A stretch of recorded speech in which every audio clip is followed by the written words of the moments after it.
So, today we're going to talk about purity, peace, and prayer. Okay, so I'm going to chunk each one up into different little categories. I'm going to start out with purity. Have you ladies ever heard of, and also you gentlemen back there, have you guys ever heard Hardy to the front, please. She said, it's like, man, where's all the blue? Where's all the What do you see? Yeah, that's what I'm thinking. She's seeing What's in the mix? birds behind yours. What's in the mix?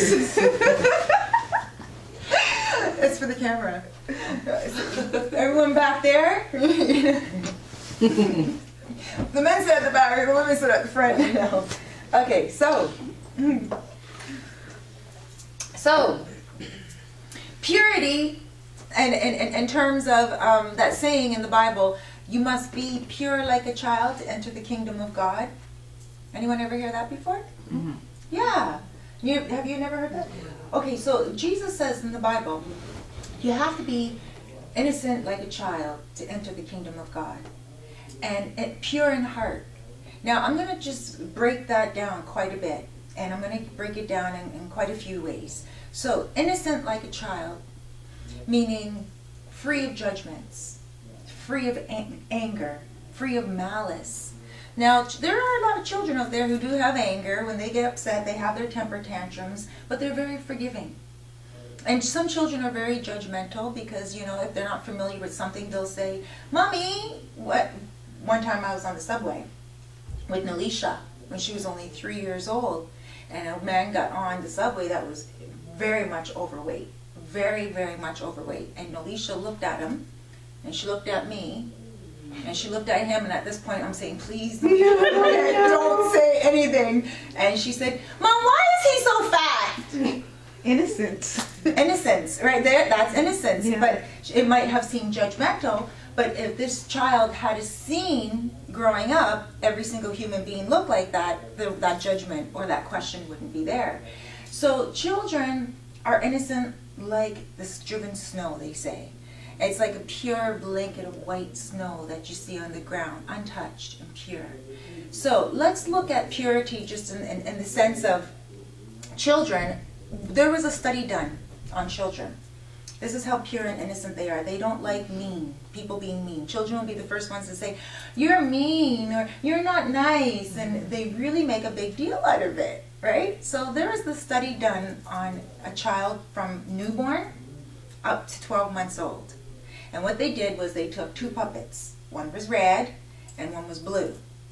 And what they did was hold the two puppets in front of the child. And what they did was they let the blue one hit the red one and do this a couple of times, right? The child looked. The newborn would be like their eyes would open up wide. The 12-month would go, no! And you know, like make it very obvious that that's not nice. So then they take the puppets away. Then they brought the puppets back with no hitting and handed the puppets to the child to see which one they would take. 9 times out of 10, the child took the one that was good.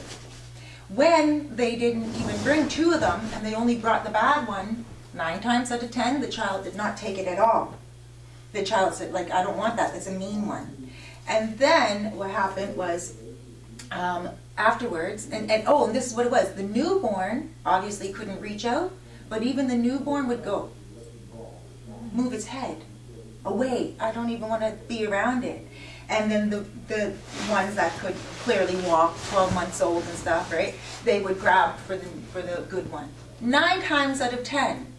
And now psychologists believe that the reason why that one child would reach out and grab the bad one, and they think, you know, maybe it's because the child's evil or whatever. But no, the psychologist said it's because that child is so fair that maybe the child wanted to be friends with the bad puppet to show the bad puppet love. And even then it becomes innocence. So that's what Jesus was saying when he said we have to be innocent, pure like a child to enter the kingdom of God. Now Jesus also talked a lot about pure being in the heart. Now for me, I look at the heart as the brain. our mind. Not necessarily the organ, the heart, but the heart of the body is the brain, the mind. That is the beginning of it all. Thought. So when Jesus says, be pure in your heart, be pure in your brain, that's where the judgments are not in the heart. They aren't. That's where life is. Yes, it pumps blood and everything. But the judgments are in the brain. The judgments and the reactions and the actions and the maliceness, the anger, everything comes from parts of the brain. The hippocampus, the amygdala. The amygdala is the part right here, almond-shaped at the front of the brain, and the frontal cortex. That is responsible for our judgments, our actions, and our reactions. That is all part of the chemistry of the brain. Jesus said, be pure in your heart. Do not judge others, lest you will be judged. So, in other words, we have to be like children, absolutely pure. So when it comes to judging others, when it comes to holding malice, when it comes to our actions and our reactions, we should always think at that moment, and this is what I do too, think like a child would. And just be like, acceptance. When somebody bothers me on the street or something, you know, like they might do something, look at me in a certain way, I don't lash back at them. I try not to. There's been times that I have, I won't lie, but obviously, you know, it's my nature. But I really try to hold back from that.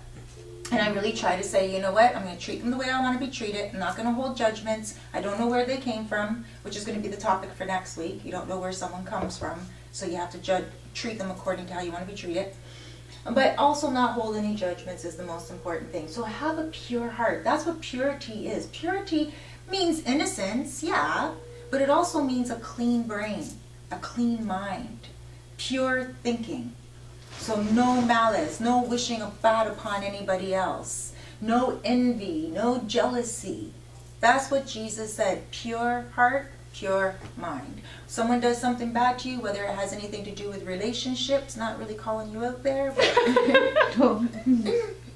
relationships. I noticed that you you shared my photo about how to treat a woman. Yes. I'm like, oh, that one. Never shared any of my photos before, but I put one on Facebook about 4 tips on how to treat a woman right. You want to laugh with her, listen to her, long to hold her, and love her like no other ever has or no other ever will. Yep. And she goes and she shares. I'm saying she, so I don't put your name on the... That's okay. She's like, that's okay, I want him to know. They're probably all friends. No, honestly, he's not even my friend on Facebook. He can't handle what's on my wall and men liking my stuff and everything else, so he gets mad, doesn't tell me, but I found out later when he gets mad and then, well, I'm like, really? Why you ask me? So when it comes to even relationships, even when that stuff happens, and I'm saying right now, don't throw your jewels to swine, and then in another breath I'm saying don't be judgmental or hold malice, that's not holding malice. Right, but then then in other terms is treat how you want to be treated. So I'm like, okay, you're pissed off, let me do another, there's 2 ways to skin a cat, right? There is, however, you don't treat people how you want, you treat people how you want to be treated, but if somebody is treating you unfairly, you don't turn around and throw your jewels to them. You just don't treat them disrespectfully. When it comes to that, get back to purity, when it comes to purity, right, always, and again, when it comes to relationships, when it comes to even at work, a job, try not to judge a boss, and I say that boss word very lightly, because I don't believe we have bosses. I believe we have managers and stuff. God is our only boss. But let's say manager is just like horrible and doesn't know how to treat people. It's because that person most likely is being treated bad at home themselves, or was treated bad as a child, or is taking their position way too serious. And or been treated bad in position, but now they're higher up, so they feel... that's how they were treated. Yeah, that's how they're treated, so they're treated people like that. Right. Oh, it always happens. Managers must not have to act like this. And forget that they were treated like that before and they didn't like it. Very good point. Yes, definitely. And that's what happens, right? The cycle. Next topic. Peace. Now these are beatitudes. Has anyone ever heard of beatitudes? In the Bible, there's peace, be a peacemaker, there's purity. So there's very many different ones, which I don't know them off the top of my head right now. But so peace, being a peacemaker is a very important thing. And like your text, for instance, to him was peacemaking. However, it was also on the border of throwing the jewels to swine. So when we're peacemakers, what that means is be quick to forgive. Be quick to understand somebody else's actions and don't hold the judgment. But there's also peace now. For me, I look at peace as quietness, solitude, lack of chaos and distraction and interference.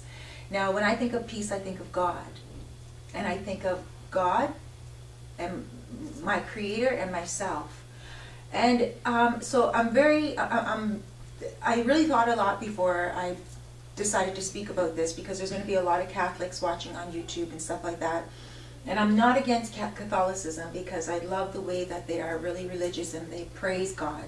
However, there's certain things in every religion that I do have issues with, and the one thing is the idolatry in Catholicism. Jesus said, no idols, nothing before you in God. And I find that when somebody has so many idols, it makes it very unpeaceful, very chaotic. Let's look at God like this, a very good friend.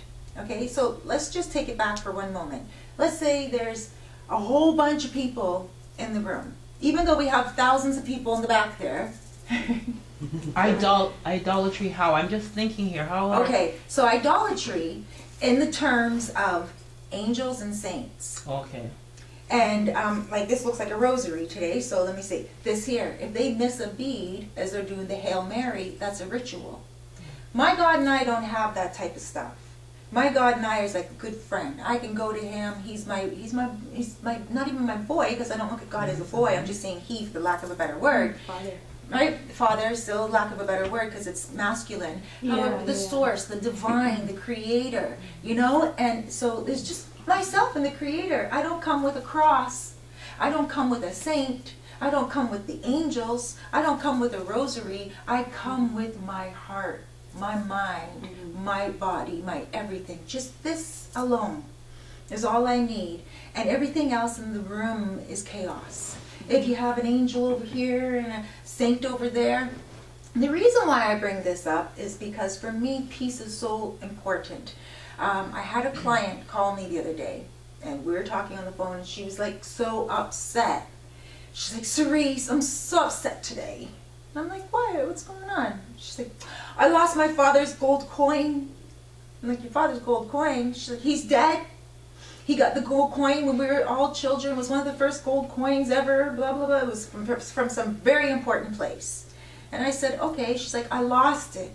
I looked in my closets. I looked in my garage. I looked in my basement. I've been pulling out boxes that I forgot even existed. And I'm like, this is a gold coin. So how are you, it's like looking for a quarter. How are you going to find a quarter in a garage? A haystack. Oh, a needle in a haystack. Thank you. So imagine you're looking for this. Your father's passed on. It's his coin and you lost it. It's like a family heirloom. Put it in a safety deposit. Right, put it away somewhere. But she lost it. So then she says to me, I even called upon St. Jude to help me. Who? He's one of the saints. He's one of the saints. So I said, Is it God? Jude. This is what I said. I said, who? I didn't know who St. Jude was before this. Right. Yeah. So I said, who? She said, St. Jude. I said, who's St. Jude? And she goes, you know, St. Jude. She's like, I have this little, this little St. Jude, this little, I don't know what she called it, right? So I said, so like a talisman, like these little good luck charms that people have. And you know, I don't like good luck charms, right? I've always been against them. And she said, she goes, well, yeah, kind of, sort of, but it's, you know, St. Jude. You've never heard of St. Jude? And she's like, you're not Catholic, are you? And I said, no. So she said that St. Jude, and then I said to her, well, who is he? Like, where does he come from? She goes, oh, I don't know. I just know that you go to him when you need to find something, or you go to him when you're looking for something, or when you need money, or when you are feeling poor and broke and sad. You go to St. Jude because he's the saint of restoring peace and happiness. It's kind of like Hindus, right? Catholics and Hindus. I would they say have the so. same kind of like a certain god for like love and money or this and that. They pray to certain kind of gods. Like Shiva, Vishnu. Yeah. They have a god of fertility, and very much like native as well. But, Okay. But the Catholics were the ones that influenced all those other religions, even the African Egyptians. religions. Yeah, because they have 7. Apparently, they were saying, now I know what Cerise is saying, they have 7 African gods too, but they're represented by each of the saints. My girlfriend studied Yoruba or something like that. She said like Saint Michael. Saint Michael represent Orisha or something and like there's that. Oshan, which represents the water. Right, so there's different Yeah. Catholic saints that's represented each of the religions, I guess. Yes, and the elements and stuff of that nature. So when we look at religions, a lot of the people kind of look at Mother Earth and also the people who inhabited Mother Earth as people we would go to. So it's almost, for me, it's almost like going to Etta James to teach yourself how to sing. You know, it's like you've been through this. So it's almost like sitting back and trying to learn how to sing, and now that Etta James is dead, you're like, oh, Etta, can you help me sing? You know, that's not what you do. Who gave Etta James the gift to sing? God. So you have to go to the source. Anything else is a lack of peace. So when she said this to me, I said, you know what, I gotta go look up online, see who this St. Jude is. I mean, that's too much to remember. It's just too many. Chaotic. It's too much to remember, what right? does he do again? Who do I pray to again? But Never don't mind. you think the angels around us, though? Not that you're praying to them, but... Oh yeah, I believe there's Well, angels. I believe that we can pray to St. Michael. I was born in St. Michael's Hospital. So obviously when I'm walking down by St. Michael's and I see the angel that they have, I'm like, oh, I love it. You know, I'm like, oh, there's an angel. I was born in a hospital with an angel, and nuns used to run the place. And so there is something sentimental there for me too, I will admit. At the end of the day, my angel is my dad. Something way more personal for me. My dad has passed on, and I remember his voice. I remember his teachings. St. Michael is just a hospital I was born in, and I know he lived at one point, right? And he was made into a saint, but he was really just somebody who was a follower of the Christian way. So same with Jude. Jude was, they call it Jude of James. So James was Jesus's brother. And so when they say in the Bible Jude of James, it usually means the son of. So they feel that he was either the son of James or the brother, I mean the cousin of James or something of that nature. And so he is, it says, right, if you guys look it up in Wikipedia as well, they will say who he is. So he was an apostle. After he died, the Catholics made him a saint. So now, yes, so for me, I understand the concept. I completely get the concept of having somebody else to talk to if you need help, because people who come to me, they need advice. And we all need someone to talk to. But when it comes to spirituality, when it comes to calling upon any spirit, you have to call on the one creator, the one God with just peace.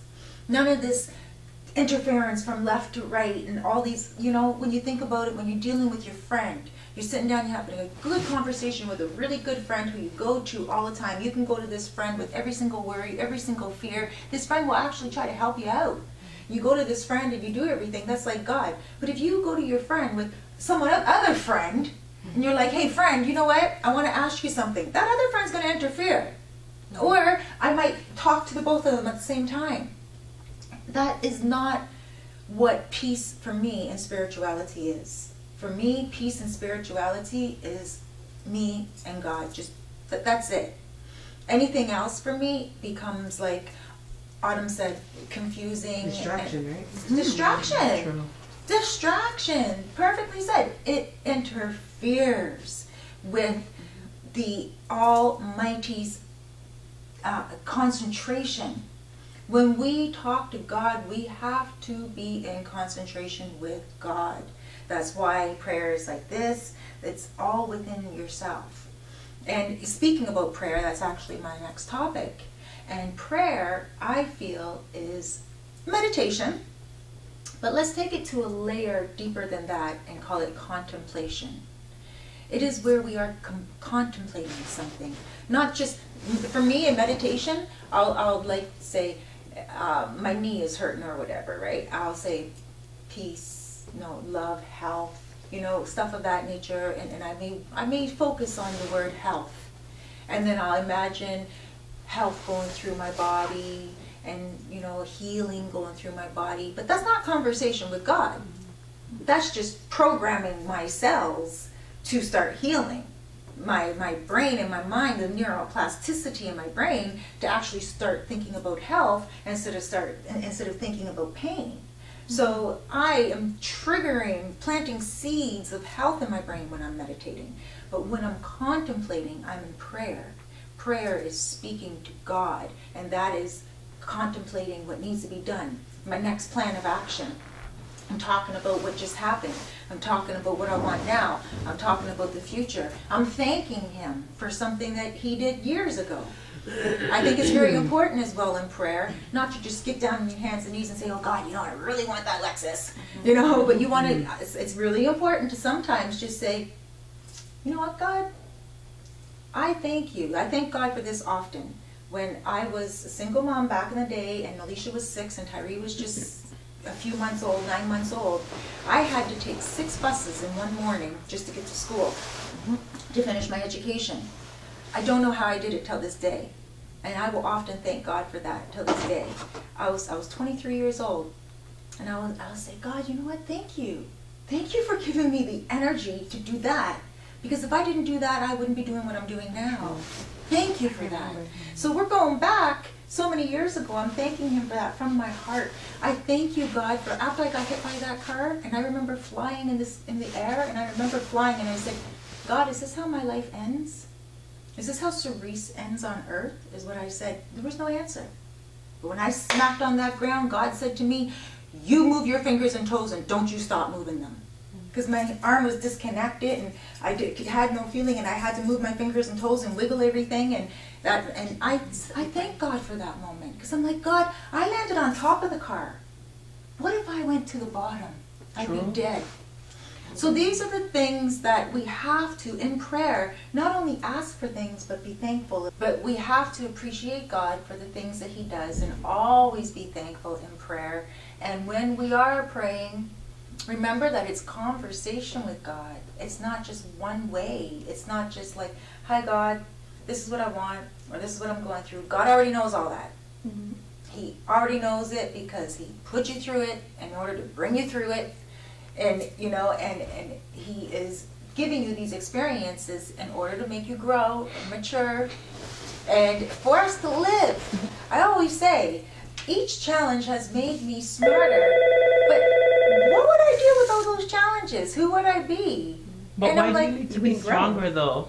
Why do we need to be stronger? Well, we have to be more mature, because that's what we're living for. That's what life is for. It's for growth and it's also for enjoyment, but we don't understand how precious the joy is without going through the pain. And human nature is basically living. You know, there was something I read the other day in a book, and it said, people are living to die. And Tupac also had a song too, Living to Die. Tupac's one of my favorite boys ever. I call Tupac my boy, and I call Bob Marley my man. And so, you know, Tupac, he said, we're just living to die kind of thing, right? And, you know, I think at the end of the day, God is not about decay. God is not about age. He's ageless. He's timeless. He's spiritual. So therefore, no matter what we go through on earth, we should never look at it as a negative, but always as a positive. And so in terms of experience, it's not anything negative. It's always positive, because God's always positive. And any experience we go through is always for a positive. So that is when it comes to purity of peace. You know, I had an MRI the other day, and for my knee, and they told me that it would take a month for me to get an appointment, and maybe more. They said, but if you're willing to get the MRI at 5 o'clock in the morning, then you can get it within a week. So of course I said yes. Margaret Hospital, whatever it's called, Princess Margaret Hospital, is right down the street from where I live. I woke up at 4 o'clock, went in for my MRI. I got the best treatment. It was like without the angels and the saints. It was just me and God. I arrived, I had to go to the back entrance. Because you got the morning shift where everyone's just The like, morning shift and the security everyone's guard. ready I to showed go. up and I walked in the back entrance of the spinning doors, Princess Margaret Hospital, and I walked in and there was nobody there. And I was like, well, this is kind of cool, but kind of different. And I heard a voice, hi! And I look over and it's a security guard. And the security guard says, are you Cerise? I said, yes, I am.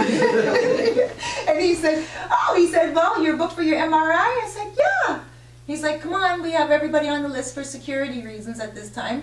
I'm going to show you where it's at. So not only did I get special treatment, escorted, got into the waiting room of the MRI, nobody was there. Immediate. The man who actually, you know how people are at the front and they say, okay, come on in, here's your Johnny gown, go get changed and put your stuff away. Well, he said to me, he took me to the back and he said, okay, so here's your gown. Put this one on frontwards. Take the other one and put it on backwards. So put this one on backwards and put the other one on frontwards. When you're done, you put your stuff in the cupboard over here, and then your valuables you take with you.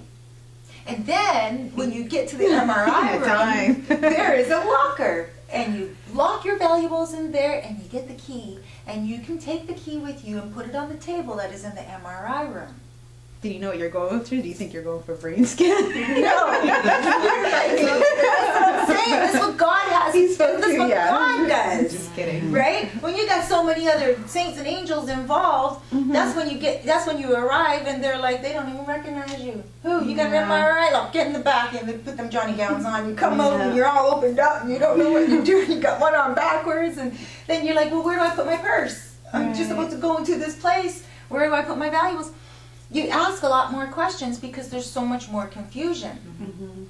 And I felt so babied, so pampered, so special.